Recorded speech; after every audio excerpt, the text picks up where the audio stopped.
You heard our conversation yesterday, didn't you? My eldest son and his wife are coming back home for the birth of their child, so I need you to move your stuff out to the yard. Excuse me, you can't have kids anyway. You don't help with my son's work, so the least you could do is make some room, and I'm paying $10,000 in rent. This is getting too tiresome to deal with. I live with my mother-in-law, but now she wants me out of the house because my brother-in-law and his wife are returning. My mother-in-law, brother-in-law, his wife, and my husband. This house is full of problems. I've been trying to keep things running smoothly, but it's becoming a hassle to think about it all. I'm done thinking. Okay, I'll leave, but I can't just put my belongings in the yard, so I'll come back later to pick them up. You're leaving? Thank you, that's a big help. Ignoring my pleas, my mother-in-law, I started packing my things and left the house. 7 seconds after stepping out the door, I took out my phone and called a junk removal service. Once I stopped thinking, no one could stop my actions. I'm Linda, a 40-year-old IT consultant. My husband, Mark, is also 40 and runs 3 restaurants as a sole proprietor. We're both 40, and people often assume we've been married a long time and have a kid or two, but we're actually newlyweds. We both lived as workaholics and didn't marry until this age.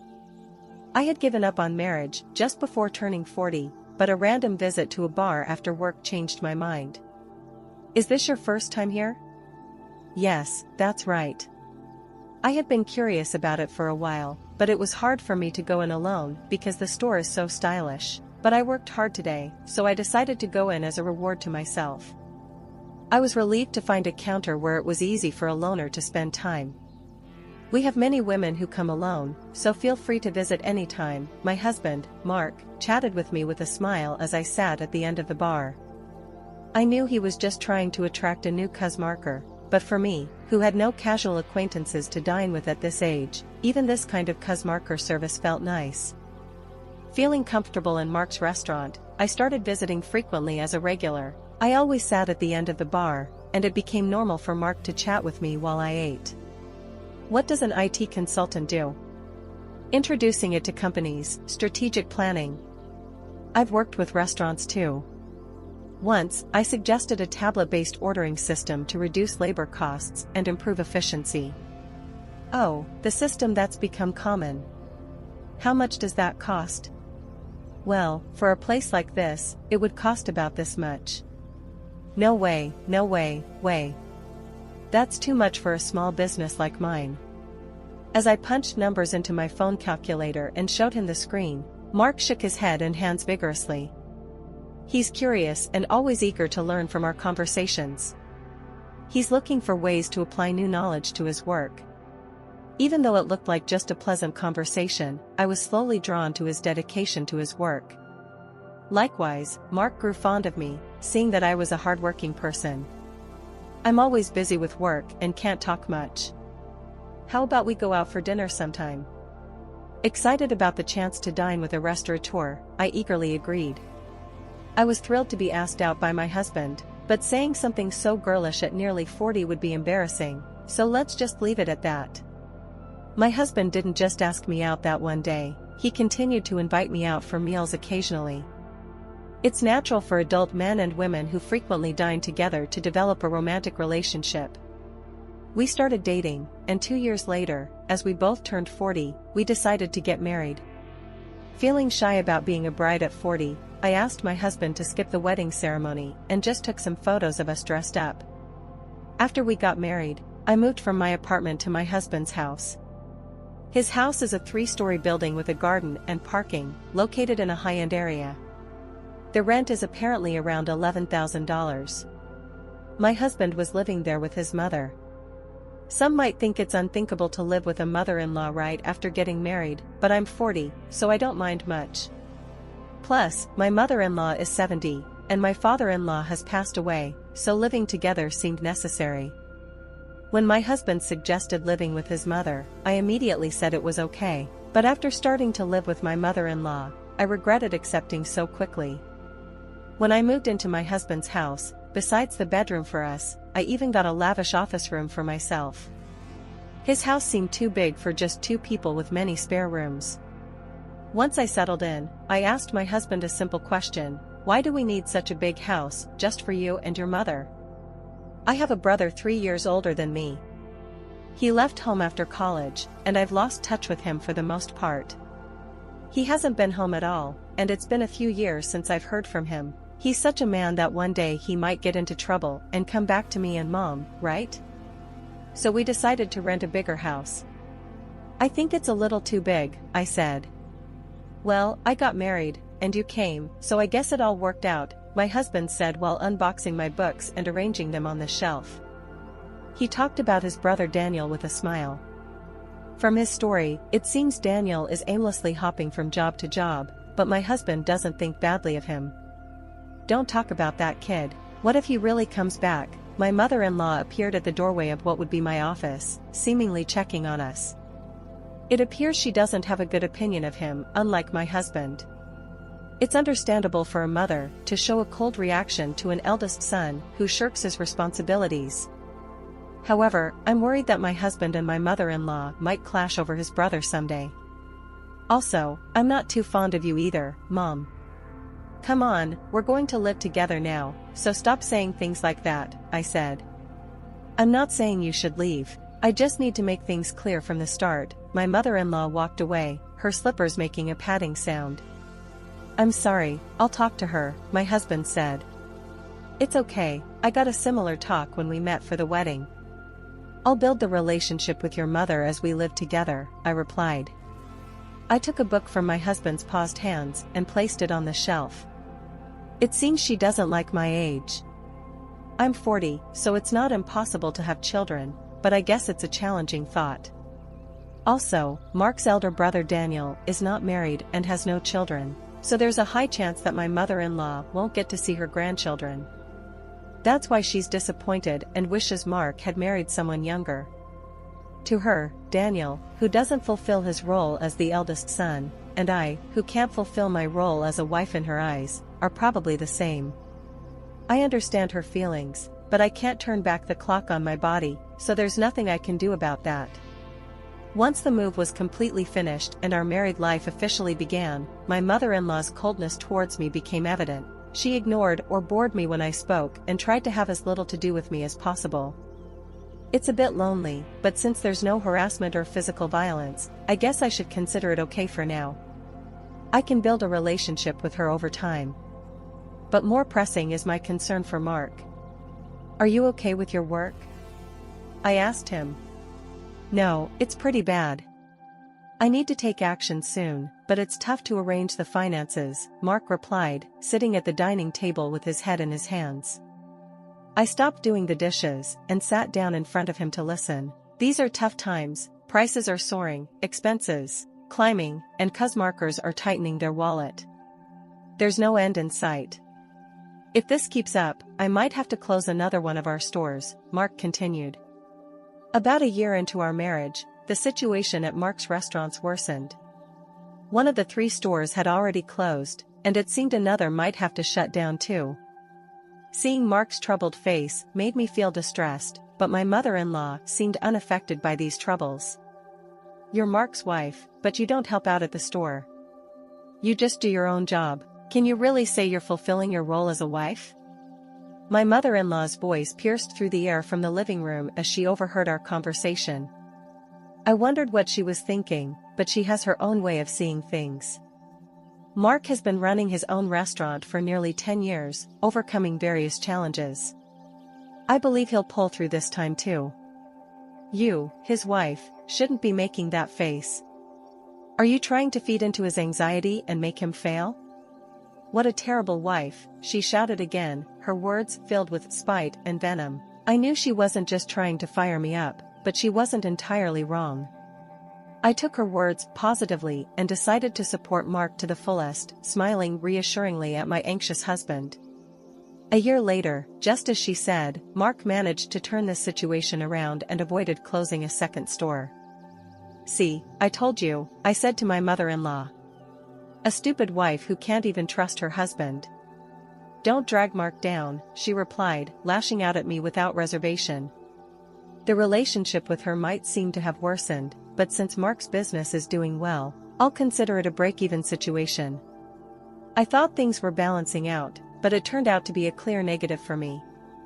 Mark, having stabilized the business and with a bit more money, seemed to get carried away, and I heard rumors about his affair. What on earth is he thinking? If there's extra money, there are surely better ways to spend it. Also, it's strange how bad situations tend to pile up. Having seen Mark's business revenue drop, I know this all too well, but I never thought it would happen to me. Mark, Daniel called from my brother. Yes, Daniel's girlfriend is pregnant. That's great news. She's a 32-year-old who worked at the same bar as Mark. They asked something. What? You're being so formal all of a sudden. Daniel is a freelancer, and so is his pregnant girlfriend.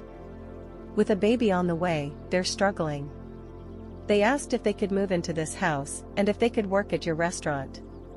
I was contemplating how to confront Mark about the affair from the dining room. Then, my mother-in-law came into the living room and started talking to him. The conversation was about Daniel, whom I've never met, and I was completely left out. As they continued talking, it was a strange scene. She used to dislike Daniel for not fulfilling his role as the eldest son, yet now she was asking Mark to welcome him. The reason was simple: the grandchild. She had given up hope of seeing a grandchild but now saw an opportunity and completely changed her stance. She was even planning to offer them a home and jobs. Mark, who never thought badly of Daniel, had rented this big house for such a time. But the situation has changed, and now I'm here. Is it not odd to have Daniel and his family move in? I looked at Mark in the living room from the dining area. He was looking back at me with a clearly troubled expression. Come on, it's a good thing. Daniel is in trouble, and you, Mark, have the means to help him, my mother-in-law said. Okay. I got it. I sighed at Mark's inability to say no to his mother. I had hoped he would stand up to her, but it seems it was just wishful thinking. He kept glancing at me, probably worried about my reaction. The worsening relationship with my mother-in-law, Mark's affair, now living with Daniel and his family, the problems just keep piling up. Overwhelmed and not knowing where to start, I decided to abandon thinking for today and just go to sleep. The next day, being a holiday and probably due to extreme mental fatigue, I slept in until late morning. Mark was at work, so it was just my mother-in-law and me at home. Dreading what she might say about my sleeping in, I reluctantly headed to the living room. You sure slept in. Must be nice to have such leisure, she said, surpassing my expectations. You heard Mark and me talking yesterday, right? Daniel and his wife are coming back for a maternity leave visit, so move your stuff out to the yard. Excuse me? Was I still groggy from sleep? She really meant I should live in the yard, or was she telling me to leave the house? You can't have kids anyway. You don't help with Mark's work, so you should at least make room for Daniel and his family. We have 2 spare rooms left, so if you leave and your office is free, we can have a bedroom and a nursery for Daniel's family and a storage room for their stuff. Don't you think the room count and usage are just perfect? It seems she was indeed telling me to leave, but a storage room for Daniel's family? I'm being kicked out to make room for a space that doesn't seem necessary. Originally, I was allowed to use the office because there were spare rooms, and I don't mind if it's gone. A bedroom for Mark and me is enough. Daniel's family can live here without me leaving. Realizing that my mother-in-law now sees no reason for me to be in this house as a wife since she can see her grandchild and I'm paying $10,000 in rent, I'm too tired to deal with all this. I decided to clear my mind and give my brain a rest. Silent with my mother-in-law, the only sound in the living room was the ticking of the clock. Okay, time to leave, I said. Having rested my mind, I decided it's too much trouble to worry about what happens to Mark, my mother-in-law, Daniel's family, and their future. I chose to leave the house. Understood. I'll leave. I can't put all my belongings in the yard, so I'll come back later to pick them up, I declared. You're leaving? Thank you, that helps, my pleased mother-in-law said, ignoring my words. I started packing my things and left the house. 7 seconds after stepping out the door, I took out my phone and called a junk removal service. My decision made after stopping my overthinking couldn't be stopped by anyone. Let them all regret this choice later. Having left the house, I decided to stay at a hotel for the time being. I had called the junk removal service, but they needed some time to prepare. This worked out since I wanted some time too. 2 weeks after leaving, I rented an apartment and started living alone. I haven't heard from Mark since then. He probably thinks I'll come back eventually. The thought of Mark taking the current situation lightly infuriates me. However, today is the day after his restaurant stay off. I expect a call from Mark when he visits the restaurant for lunch prep. "Hey, what's going on here?" "The restaurant is completely empty," Mark exclaimed over the phone. Just as I thought, I chuckled. "Mark, I could explain over the phone, but it would be more efficient if your mom was there too. I'm heading to the house now, can you come back? You can open the restaurant anyway, right?" I couldn't help but laugh before hanging up, amused by Mark's reaction. He must be quite shocked. Still chuckling, I started getting ready to leave. What on earth is this? The restaurant's fridge, cooking equipment, tables, all the important stuff is gone. You did this, didn't you? Do you think you can get away with this for free? As soon as I arrived at the house, my mother-in-law started yelling at me. It seems Mark had explained half of the situation. There was an unfamiliar couple in the living room, apparently Daniel and his wife.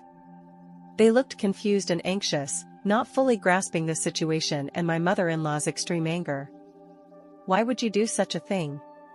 The restaurant can't operate now, she continued to scold. It's my restaurant, so there shouldn't be a problem with me starting the closing process or having the items I bought disposed of by a junk removal service, right? I countered. Huh? Your restaurant? What are you talking about? Why don't you explain, Mark? You haven't told your mom, have you? You remember that I still have the main restaurant and the second branch, and the second one was in a financial crisis, right? Mark began. Yes, of course. You worked hard to turn it around, changing the tables, chairs, signboard, the restaurant's atmosphere, bringing in new cooking equipment, expanding the menu, and replacing the fridge and freezer to accommodate the new menu, right? My mother-in-law nodded. Well, about that. Linda actually paid for those expenses, Mark confessed. Hearing Mark's words, my mother-in-law looked perplexed. She seemed to be trying hard to understand, but probably lacked the full information to grasp everything. Mark continued, looking uncomfortable, as if he was holding back a bathroom break. Seeing that this was going nowhere, I decided to explain. Before turning 40, I was single and working in IT consulting. We didn't have a wedding ceremony, nor did we buy a new house after getting married, so I had saved up quite a bit of money. I lent Mark $200,000 to help turn around his struggling second restaurant branch. $200,000? But you can't just hand over such a large amount of money to your spouse, right? That's why I decided to buy the rights to the second branch and become its owner, I explained. I left most of the management to Mark, so there wasn't much for me to do as the owner. The only change was that Mark shifted his focus from the main branch to the second one for its recovery. When Mark's restaurant was in crisis, I had to show my concern alongside him. It was when my mother-in-law yelled at me for not showing enough trust in my husband that I decided to support Mark to the fullest. My form of support was giving him the money I had saved during my single years. Mark, is this true? Yeah, it's true. She said it was okay if I failed and wasted the $200,000. She gave me the money, but since it was such a large amount, if it was going to fail anyway, she suggested becoming the owner. The plan was to pay back the borrowed $200,000 from the restaurant's earnings, but it was simpler for Linda to become the owner and have the restaurant's income go directly to her. It also meant that she could decide whether to close the restaurant or not. It's a lie. Can something like that really happen? My mother-in-law exclaimed. I understand it's hard to believe hearing this all of a sudden.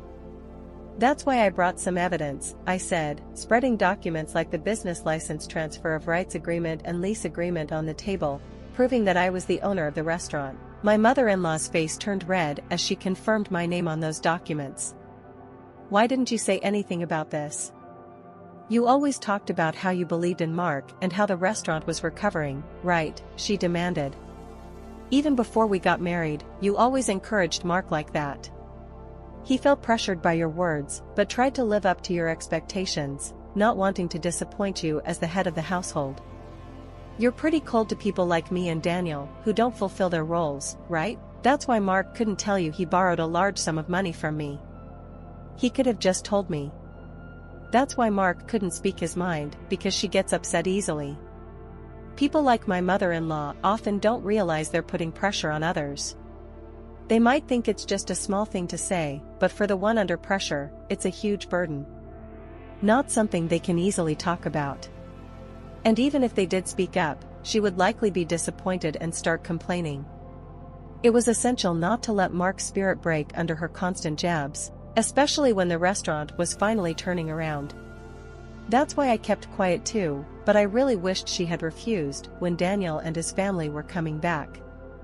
Probably Mark thought it was work-related and agreed without thinking much, I admitted. Mom, Linda, I'm sorry. This situation is my fault for not being decisive enough. If I had managed the restaurant well from the start, Linda wouldn't have had to lend her money. And if I wasn't such a weakling, I could have told you the truth.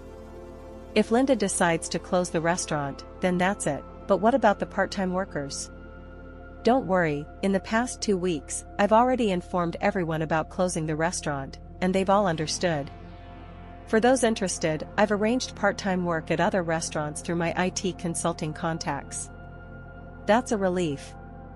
That was my only concern. So, everyone was in on this? Linda showing me an empty restaurant as a surprise, and everyone keeping the closure from me? Mark, I'm sorry too. I've been pressuring you, and Linda, I'm sorry for everything up to now. I won't tell you to leave again. Mark and my mother-in-law apologized, and it seemed as if everything was resolving nicely, but that's a misunderstanding. I'm far from being satisfied, and the discussion is far from over. Let's settle this matter next. What's this, a divorce paper? Mark picked up the papers in shock. Why a divorce? This is supposed to be a reconciliation, right? Don't just assume we've reconciled. You might think it's a secret, but I know about your affair with the part-timer. All the part-time workers knew about it too. That's just a rumor. You can't say things like that without proof. I displayed an image on my smartphone sent by a part-time worker showing Mark entering a hotel. Anyone can take such evidence, not just the police or detectives. Getting the second branch back on track gave you too much confidence. You really got carried away, I remarked. As the owner of the restaurant, I couldn't do much in terms of day-to-day operations, but I couldn't just stay away from the restaurant, so I made it a point to visit from time to time. That's when the part-time workers complained to me about Mark's affair and asked for my help. When I promised to handle it, they provided incredible support. The information about Mark's affair was leaked, they sent me proof and even kept silent about the restaurant's closure from him. Wait a minute, closing the second branch and a divorce? What's going to happen to the rent for this place? My mother-in-law's voice shook. I haven't mentioned that yet. I've been paying the entire rent of $10,000 a month for this house. Is that also true? Mark's shoulders slumped. It's true. When the restaurant's revenue started falling, Linda started paying half of it. But as revenue continued to drop, the amount she had to cover increased. Eventually, I ended up paying it all, $10,000 a month. It's the same as my salary, so I paid all the rent, and Mark covered other living expenses like food and utilities. So, if Mark gets divorced and only has the main restaurant left, obviously living here won't be an option anymore, I stated matter-of-factly. Mark and my mother-in-law seemed deflated after hearing my words. They slumped as if they had exhausted themselves in a boxing match. Daniel and his wife, now somewhat understanding the situation, hesitantly joined the conversation. What does that mean? We came back here and can't live here? Sorry, Daniel. Right now, I don't have the means to help you with a restaurant or a house. Come on, do something. We're having a baby. At least give me a job. We have enough part-timers. In fact, we need to cut down on staff costs. Mark will work hard, so just wait a bit longer. That's what I'm talking about. Stop saying things like that.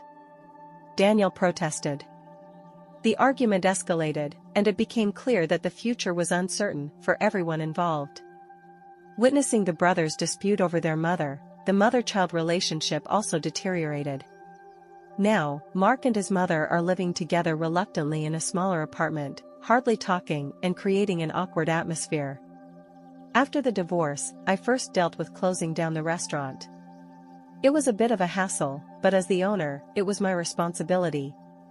However, the fridge, cooking equipment, tables, and chairs I had removed were fairly new, so I managed to sell them at a good price. Adding just a little more money allowed me to finish the restaurant's closure. Though it was a brief period, being a restaurant owner and handling its closure was an experience. I believe these experiences will be useful in my IT consulting work someday. I guess work suits me better than marriage. Convinced of this, I continue to work hard today. After the tumultuous events that unfolded, the conclusion of this saga brought a mix of resolution and uncertainty. The revelation of the true ownership of the restaurant, coupled with the exposure of Mark's affair, exposed the fractures in the family. The decision to close the second branch of the restaurant added a layer of financial stress and uncertainty about the future. Despite the apologies, it became clear that reconciling the strained relationships would be a complex and ongoing process. The introduction of divorce papers, a decisive move by Linda, added another layer of complexity to the situation. The betrayal of trust, both in the marriage and the business, became a pivotal point that left the characters grappling with the aftermath. Linda's firm stance indicated that she was unwilling to overlook the breach of fidelity and was determined to take control of her life, even if it meant ending the marriage. As the fallout extended to Daniel and his family, the once close ties between the brothers strained, revealing the fragility of familial bonds under pressure. The uncertainty about living arrangements and financial stability left everyone involved facing an uncertain future. The emotional toll of the conflicts was palpable, as seen in the strained relationships and the awkward atmosphere that settled over the characters. In the end, the story leaves us with a sense of closure regarding the restaurant's closure and Linda's decision to end her marriage. However, it also leaves many questions unanswered about the characters' futures and whether they can rebuild their lives and relationships after the storm that shook the foundations of their family. The resolution, while bringing some clarity, marks the beginning of a new chapter for each character as they navigate the aftermath of the choices made and the consequences faced.